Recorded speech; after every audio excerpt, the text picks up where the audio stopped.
In today's video, I speak to Marc Crawley, who is the Director of Diversita. In Marc's role at Diversita, he works with neurodivergent tech professionals to find the right role while assisting organisations to focus on neurodiversity in their tech recruitment.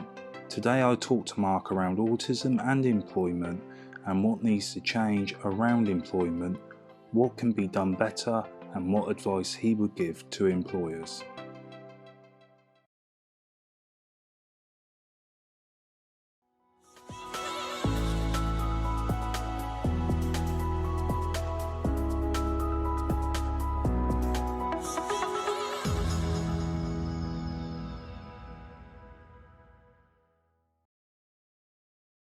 Hey guys, and welcome to a new series of the Autism Connections. It is now season 4 of the Autism Connections of the MaxiAspie special series, and obviously welcome to another video of MaxiAspie. And this year's first Autism Connections guest, as you can see by the intro, is I'm proud to have on today Marc Crawley. So obviously thanks Marc for joining us today on the Autism Connections. It's an honour to have you on. No, thank you. No, I'm really looking forward to it. And yeah, I feel like I'm returning a favour as well. So yeah, thanks again for being part of our webinar recently. No, thank you for having me. Yeah, the first question I always ask when people come on is, what is your connection to autism? So basically, my son, who's 15 now, is autistic. So Thomas was diagnosed when he was 3 years old. He was non-verbal till he was, I suppose, nearly 5. So you often hear some quite challenging stories around diagnosis and sort of early challenges, but I think the whole process of finding out Thomas was autistic was relatively straightforward for us as well. So that's our connection and our passion, and obviously now we drag this into our professional lives as well. We have this combined passion between obviously helping neurodivergent candidates, and then obviously having the passion with Thomas on a day-to-day basis to make sure that sort of keeps us. That's always at the forefront of our mind. So a lot of the work that you do, if I understand correctly, is around the employment side of getting neurodivergent people into work and everything else. Yeah, that's exactly it. So what Diversita essentially is a recruitment-focused organisation that work with neurodivergent applicants to find the right roles with the right employers. So we work very hard to make sure that organisations understand neurodiversity and autism, and make sure that they make adjustments in interview processes and application processes and are as neurodivergent friendly as possible. And what was it that sort of, obviously you got the link with Thomas, did Thomas have sort of experiences that sort of drove you to create Diversita, or what was the sort of thing that made you go, you know what, because there's so many people that just go, I'm going to do this, and then they never do. So what was the sort of driving factor for you to say, you know, I'm going to start this up and make sure that people get the right support and help? It's a great question because it really underpins what we do. So I think through obviously being Thomas's parents, we've had a variety of experiences and challenges to sometimes overcome on his behalf. I think as he's getting towards the end of his education, we could start to see some challenges, i.e. what does he do after secondary school? Does he go to college? Does he continue with the school he's at? What does that look like?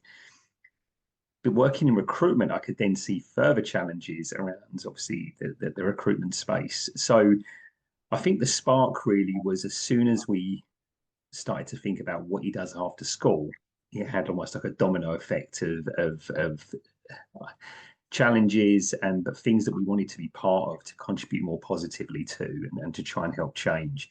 And it just so happens that I worked in recruitment for 17 years. So we felt that not only did we have this mission or this passion to try and do something positive, we also had some practical experience to offer. So it all really come about when we started looking, as I say, when Thomas was about to leave school. And you're years through recruitment, do you feel like you saw a lot of pitfalls and cracks within the system for neurodivergent people? Oh my word, where do I start?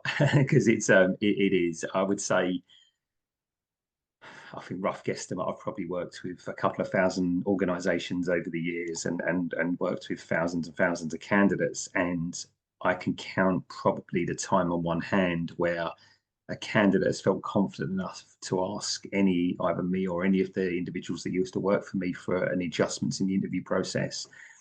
And there's probably less incidences or circumstances where an organisation has been open to that type of conversation as well. So, um, yeah, so every day now we're obviously advocating for this and this change, but yeah, we could see so many obstacles, and it starts from the first time a job application, a job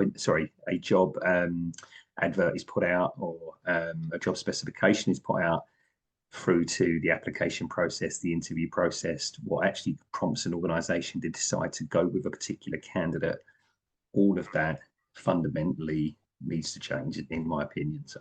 I completely agree. I mean, I remember leaving school, I didn't have any GCSEs. I had equivalents, but what I felt like, and it's probably a good question to ask you, what I always felt like going for a job was if I didn't have a GCSE, but I had an equivalent of, so a functional skill, I always felt like an employer would look at me and think, oh, that you got that because you're not clever enough to get a GCSE. And that always sort of worried me because one, a lot of the time they didn't really know what a functional skill qualification was. Obviously, everyone's heard of GCSE because it's such an important thing Yeah. for you leave school.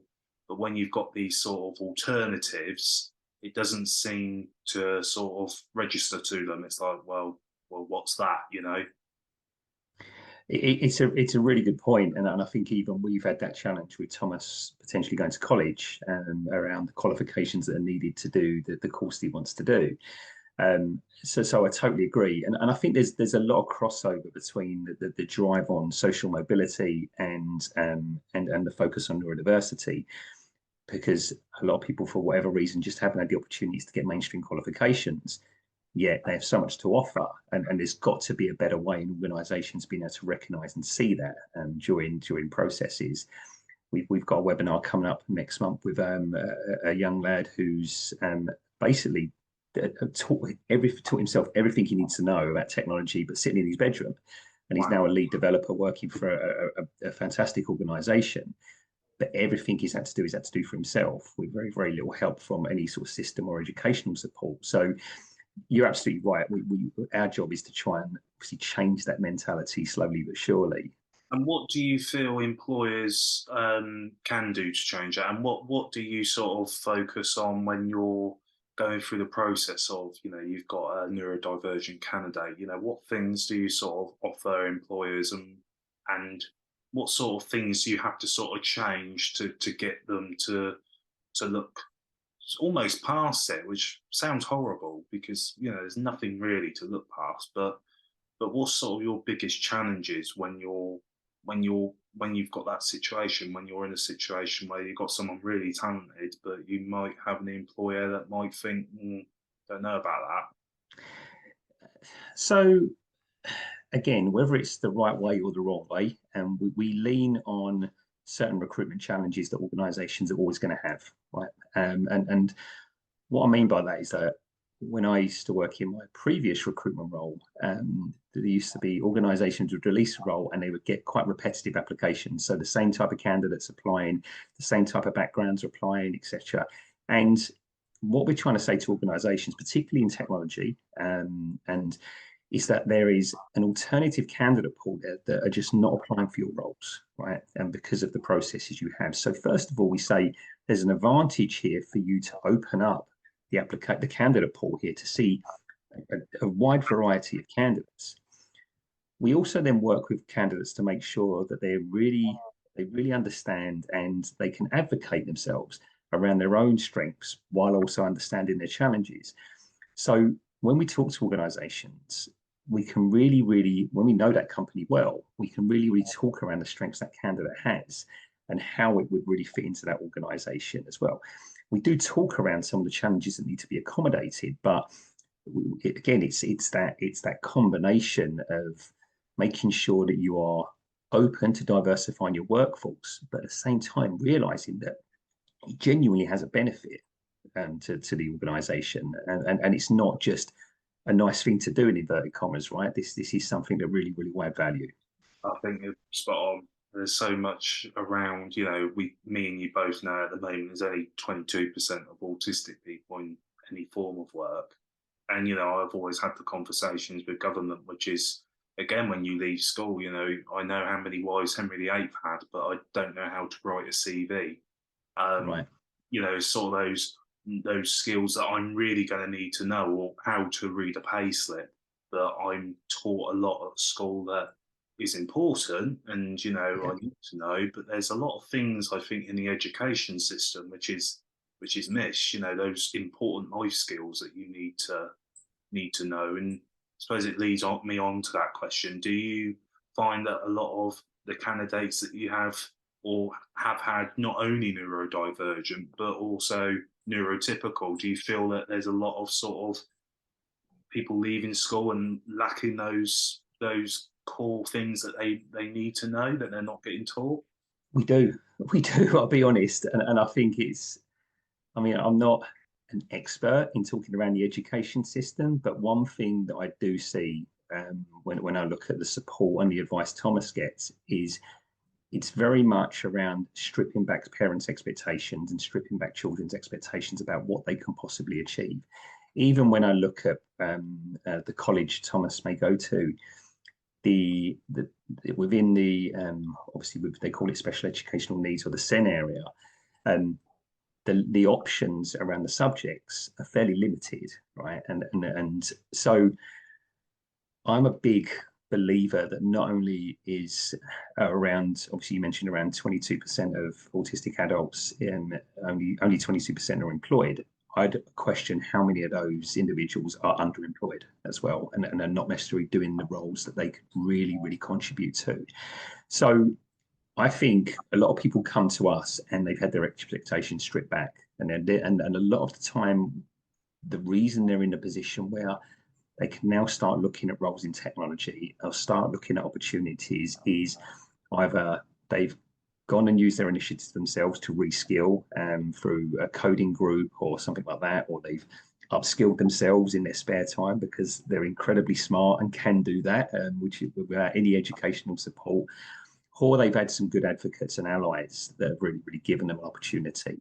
And this, what we're starting to see now is that there's a move away from looking for the top level graduates, and they're people that really understand that there is this massive area in the middle of candidates, and particularly autistic and neurodiverse candidates that have incredible skills, and all they need is an opportunity, and there's more and more these opportunities being created, but not enough yet. Do you feel like apprenticeships and internships and things like that is a good sort of way to get your foot in the door for an autistic or neurodivergent person? Do you know what I do? I do, because I think the individuals then are given a great opportunity to go in and just, I'll be honest, surprise people, because a lot of the apprenticeships and internships are probably done again. Oh, it's a nice thing to do. Let's not tick a box, but let's make sure that we make sure we have a diverse workforce in at least in this part.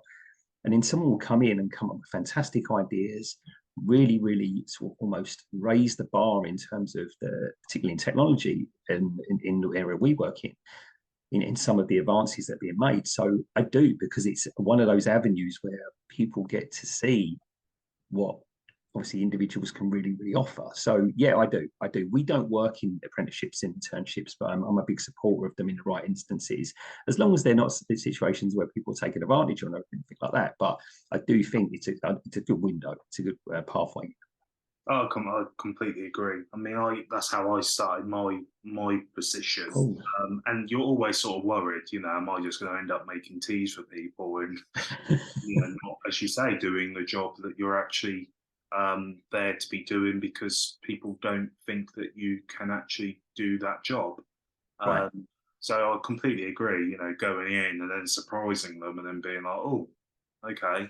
Um, that turned out a lot better than what we thought. And then you could have a neurotypical person have exactly the same opportunity and not grab it with both hands. Um, 100%. so and I think that's the key for employers, and you probably find it as well, is everybody tries to look for the answer towards how to support autism, but we both know once you've met one autistic person, you've met one autistic person. So with working employers, have you had to sort of change a lot of those stereotypes and those stigmas that come with the condition and sort of say to them, actually, this isn't the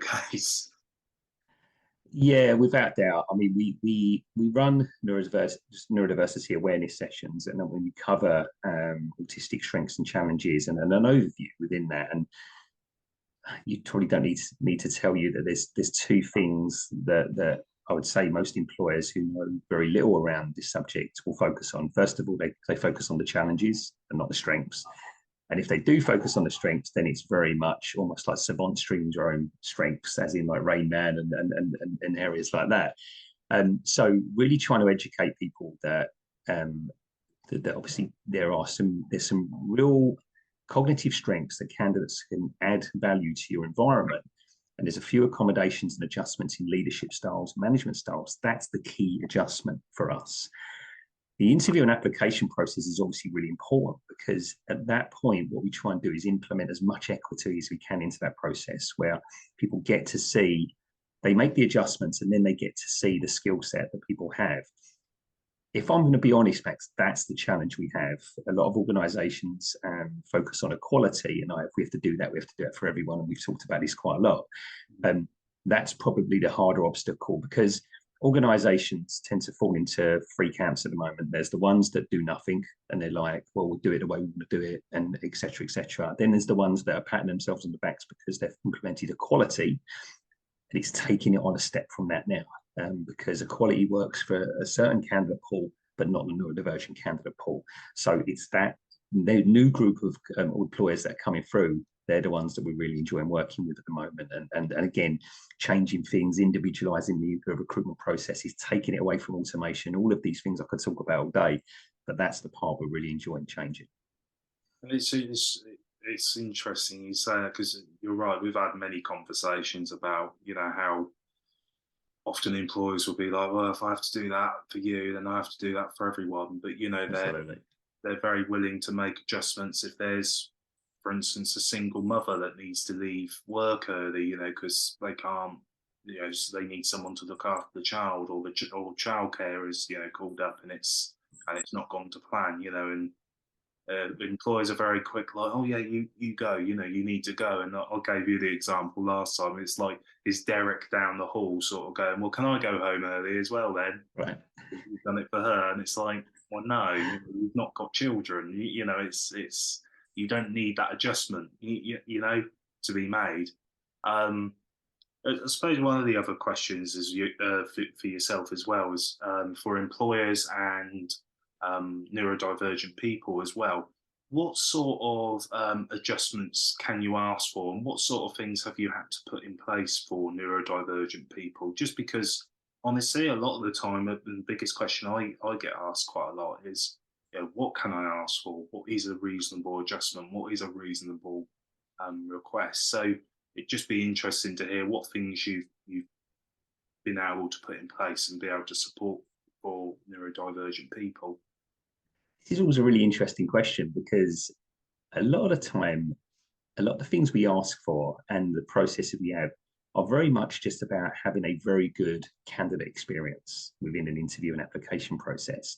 So I'm always surprised about some of the things that we get asked for is what we would try and provide for candidates in my previous role, which was, and we're always trying to go against the grain in terms of some of the other recruitment agencies we used to work against. And that means spending a lot more time during a candidate qualification conversation to really get to know the individual, making sure that the organisation knew as much as they could around the candidate prior to the interview to set a foundational expectation, etc. The type of things we get asked for, and it does vary dramatically from the neurodiversity group to group. So the number one type of adjustment we get asked for autistic applicants tends to be sensory. So I would rather interview remotely first. And if it's possible, could I interview with the camera off? Is it possible? Could I only interview with two people if it's in a room at the same time? Could I have natural lighting in that room? It tends to be focused around that. Interview questions in advance as well to take away the anxiety of not necessarily going right into the unknown.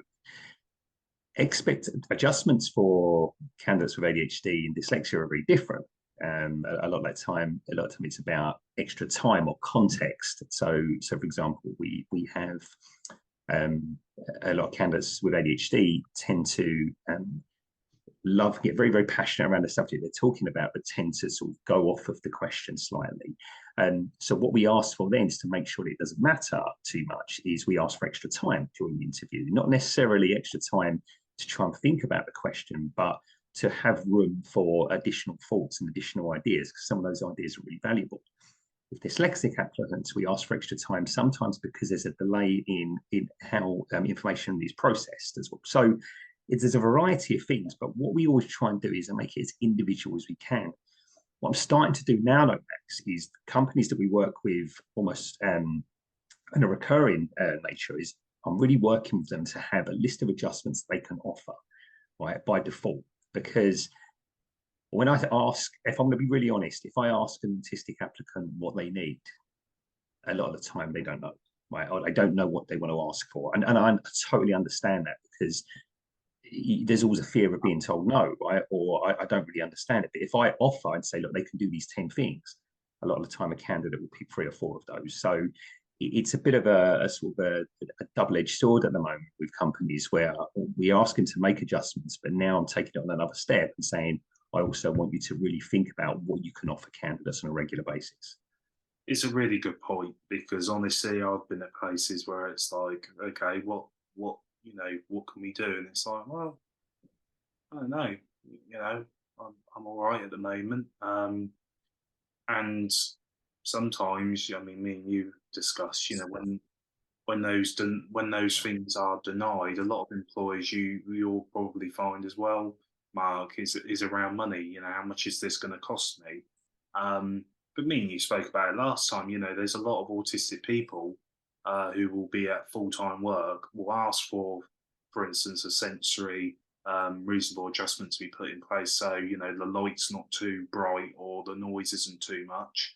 And those things will get rejected. And then that person will spend, a good 2 hours of the day in different times, in the toilet trying to get away from it. And then they're called into a meeting, because they're going to the toilet too much, or etc. So you look at the time that is wasted and the money that is wasted through that person keep doing that.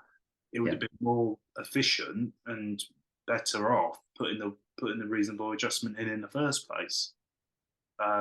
So getting employers to understand that, I can imagine, can be quite difficult. Yeah, it can be. I think what's quite nice now is that, because we're becoming a little bit more confident in knowing how clients can implement things, and knowing a lot of the time that a lot of these adjustments don't cost anything, we feel we're quite forthright with organisations to say, look, this is the way you genuinely need to try and do this to see the best of your candidate pool, because you're putting people through unnecessary anxiety. And when they start as well, there's a lot of the time it's just stubbornness which is stopping organisations implement this. It really is. If you focus on equality and stubbornness too much, then you won't move things forward. The organisations that are really making some great strides at the moment are the ones that are really recognising, just by these tiny gestures, these small adjustments, they can see an incredible amount of great work from some of their employees, and an incredible and we get brilliant feedback from organisations in the interview process about candidates that are given adjustments, how much better they perform during those interviews. And that itself is fantastic, because suddenly they're seeing the real potential out there. I suppose my last question would be, really, what do you would you advise an autistic candidate, especially if they're going in and they're thinking, do I disclose my condition? Do I not? What would you advise them? And also with the employer, what would you say to someone if they said, why should I hire a neurodivergent autistic person? So to answer the first question, the idea of disclosure is obviously an incredible personal choice, and there's obviously a lot of different factors which would influence whether someone discloses or not. In our experience during the recruitment process, I would advise that it's better to disclose if, first of all, you're confident the organisation is going to receive it well, and secondly, if you're working with an advocate or an ally like Diversita or another recruitment agency that will give support around that. Because what it does is it creates a foundational understanding through the recruitment process. And again, I'll give you an example. We had a candidate interview not so long ago that would simulate eye contact. Wanted to do the interview with a camera on, but would simulate eye contact by looking at the bridge of someone's nose. Now, I'm going to be honest, when I first spoke to the individual, it looks like they're looking at the bridge of my nose, if I'll be honest. So giving the organisation an idea and sort of an understanding that that's what the candidate does to simulate eye contact because they feel comfortable doing it that way, it doesn't become a thing during the interview. It doesn't become an issue for the client. It doesn't become anything that overwhelms the client. What it lets the client do is focus on the skill set, because they understand that the candidate's autistic and they understand that that's one of their coping mechanisms. So that type of, as I say, foundational understanding, I think is really important to moving the process forward. To organisations that would say, why would I? Okay. So it's difficult. If I look at it through the lens we work in tech, right, and I think it's worth people knowing that we only work in tech because I know technology recruitment. This isn't because of a cliched attachment between neurodiversity and technology, right? So this is because we know the space. In tech, it's a candidate short market. It really is in certain areas. So I would always say to organisations, why would you not look at an alternative candidate pool here that will give you brilliant creative thinking, fantastic work, great analysis, come up with a variety of different ideas that will really push your organisation forward. And also it will teach a lot of people internally around neurodiversity and strengths, but also some of the challenges that need to be accommodated. You create a really diverse workforce, and also you will upskill your people leaders quickly to be able to see different types of people that they would need to manage. So the question quickly flips around, right, as to say, well, why wouldn't you want to do this? Because it's not really going to cost you anything. You're seeing a wider range of candidates and applicants, and you're going to have an incredible workforce. Now, if that's not what you're looking to try and do because of a couple of adjustments here and there initially, and some accommodations in the workplace and some tuning around your leadership, then you know what, I don't really know what to say, to be honest. So yeah, so in the end, I've got to be honest, we could talk about it all day very confidently because we see the strengths, but we're starting to get more clients to see that as well. No, that's perfect, Marc. Honestly, I think you've hit it nail on the head there. I just want to say again, thank you for coming on and allowing me to interview you. It's been a pleasure. No, mate. Look. As I say, we met quite early on, and I loved your journey as well, and I love the work you do and the advocacy work. So no, look, always happy to try and help and get the message out there. But yeah, again, thanks for the opportunity, mate.